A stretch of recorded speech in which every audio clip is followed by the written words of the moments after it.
Welcome. Let's create a cash flow calendar with a detailed example for 1 month. Here are the steps.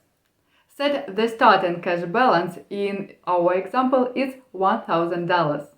List your monthly income and expenses. Record all sources of income and each expense. Break down amounts by dates. Add up the income and expenses and then allocate them to specific dates. Calculate net cash flow for each date. This is the total income minus total expenses for the date. Calculate the ending balance. Add the net cash flow to the cash flow at the beginning of the date. Update the beginning balance. The ending balance for one date becomes the beginning balance for the next. Address cash gaps. If the ending balance is negative, you have a cash gap. This means you can't cover expenses with the planned income.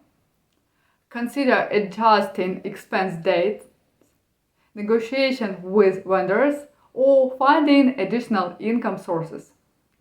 Update your cash calendar. Regularly track your income and expenses and adjust your plan to maintain a positive cash flow. And that's how you create and manage your cash flow calendar effectively. Thanks for watching.